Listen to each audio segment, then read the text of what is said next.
ce prêche-là, on peut en écrire des tomes et des tomes. Tant il est vrai que la densité quand même du discours est très importante pour nous tous. Je pense que vous avez compris que si nous sommes tous ici par-delà nos différences, âge, couleur, origine, approche politique, approche sociale, c'est tout simplement parce que nous avons une seule et même guidance. Entre parenthèses, vous avez vu que l'imam a observé 3 secondes de silence. Je vais les remplir par juste une introduction. Dans la religion chrétienne, depuis donc la naissance de la religion jusqu'à aujourd'hui, il s'est tenu pas moins de 36 synodes. Synode, c'est le rassemblement des docteurs de la religion chrétienne. Pour décider, tout d'abord, synode de Siné, qui est Dieu.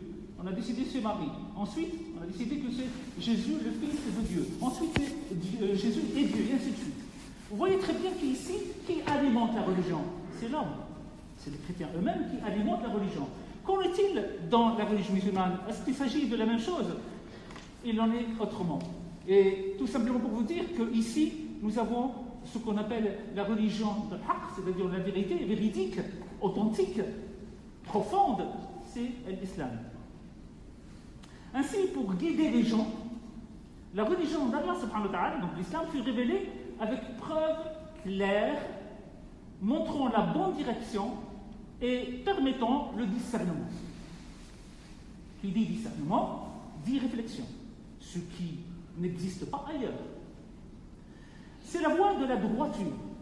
Reste le rôle de l'homme qui consiste à recevoir, à réagir, à s'adapter pour appliquer les principes en question dans sa vie, ce qui est totalement différent de ce que nous avons dit, par exemple, de la religion chrétienne, et on peut démultiplier les exemples vers les autres religions aussi. L'humanité se développe aussi, ou ainsi, dans le cadre de la dévotion et accède à la perception à travers l'apprentissage. Là, c'est l'homme qui apprend de qui? D'Allah subhanahu wa ta'ala, à travers donc, le canal qui est, bien entendu, donc, c'est-à-dire le message. Et qui est donc l'apôtre de ce message-là? C'est Muhammad sallallahu alayhi wa sallam. Il est très important, bien entendu. C'est ainsi dans la jurisprudence musulmane, dans la constitution de notre religion. L'humanité donc se développe ainsi dans le cadre de la dévotion et accède à la perception à travers l'apprentissage, l'enseignement, la déduction, la mise en pratique de l'application dans les actes quotidiens.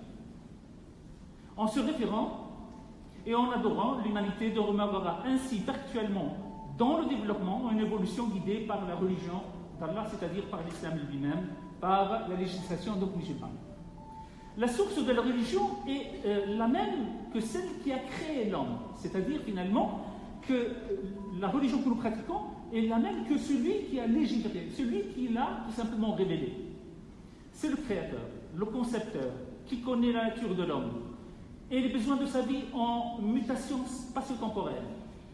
Il est à l'origine de cette religion, qui est l'islam, religion avec des caractéristiques répondant dans toutes ces situations aux besoins de l'homme afin qu'il soit heureux dans les demandes ici-bas et dans le delà, bien entendu. Le messager d'Allah subhanahu wa ta'ala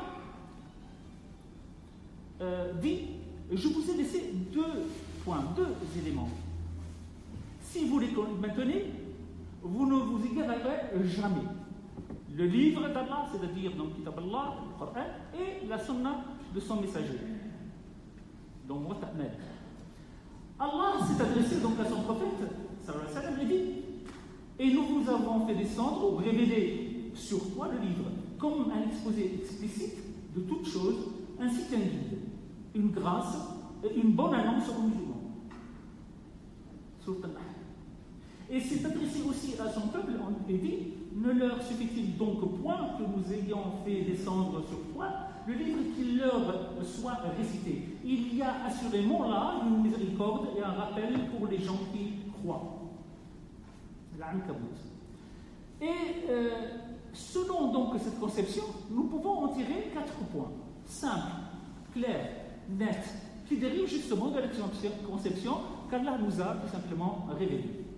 Tout d'abord, le premier point, c'est la source céleste. Nous n'avons pas une source doctorales, c'est-à-dire qui sont les doctes de l'islam ou doctes de n'importe quelle religion, qui nous donnent tout simplement la guidance, mais c'est Allah, la source c'est Allah. Donc la source céleste, vu qu'elle est issue d'Allah, l'exalté soit, possède les qualifications de la perfection, il connaît ce qu'il a créé alors que c'est lui, le compatissant, le parfaitement connaisseur, Al-Mulk. Il dit, et sa parole est vraie, et qui est plus véridique qu'Allah en parole. Donc cette source vient de celui qui dit la vérité. Nous en convenons. Croire en le Coran et la Sunna revient à croire d'une part à la véracité de sa source, qui est le véridique, le Très-Haut, et croire en le fait qu'il soit un bienfait pour l'homme et l'absolu bénéfique pour sa vie. C'est la guidance attribuée à l'homme de la part de celui qui l'a créé par miséricorde pour lui, un guide, une lumière et une bonne annonce. Deuxième point, qui va de pair avec le premier, c'est la dévotion au concept de la continuité et au caractère perpétuel de la religion. La religion d'Allah est éternelle, certes, elle est présente, permanente, et préservée jusqu'à ce qu'Allah hérite la terre à ceux qui l'occupent.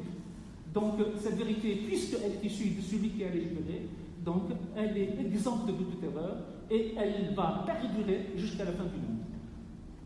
Elle est un bienfait au présent comme dans le futur, une miséricorde pour l'univers, un guide vers le chemin, c'est certes la promesse d'Allah et sa parole véridique. Il dit, et par ses paroles, Allah fera triompher la vérité, quelque répulsion qu'on ait des criminels. Yunus. Il dit aussi, afin qu'il fasse triompher la vérité et anéantir le faux, en dépit de la répulsion qu'on avait des criminels. Le prophète sallallahu alayhi wa sallam, Muhammad dit, une partie de ma communauté se soumet constamment aux recommandations d'Allah, même si elle se trouve confrontée à des opposants, jusqu'à ce que l'ordre d'Allah vienne et ils seront connus parmi les gens. Vous voyez très bien que ici, un appel à nous tous à se maintenir tout simplement ce qu'on appelle la matrice, le matin, donc à la matrice d'Allah subhanahu wa ta'ala. Troisième point, la dévotion au concept de la subsistance ou de la substance et du contenu. Il s'agit du fait d'être conforme à la prime nature, veillant au chemin le plus modéré, considérant les intérêts des gens, permettant à la personne de se libérer du vice de ses envies destructrices et garantissant à celui qui s'y conforme la récompense dans la vie d'ici-bas comme dans le delà. Allah dit, quiconque, mâle ou femelle, fait une bonne œuvre tout en étant croyant, nous lui ferons vivre une bonne vie et nous les récompenserons, certes en fonction des meilleurs de leurs actions. Al-Nahl 90.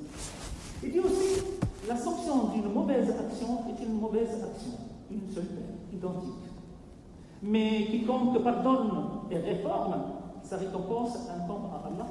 Il n'aime point les injustes. Ashur. Il dit aussi, y a-t-il d'autres récompenses pour le bien que le bien? Ar-Rahman 60. Enfin, quatrième point, la dévotion au principe de la finalité et de l'orientation.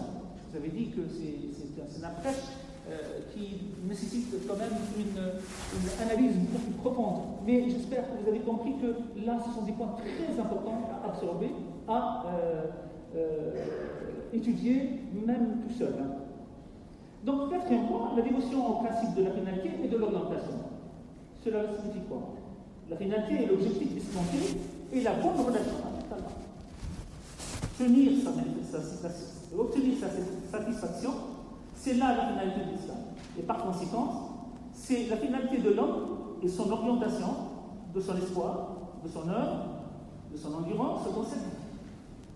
Allah dit, ô homme, toi qui t'efforces vers ton Seigneur sans relâche, tu le rencontreras alors, indubitablement. Il dit aussi que tout aboutit en vérité vers ton Seigneur. Al-Najm 42.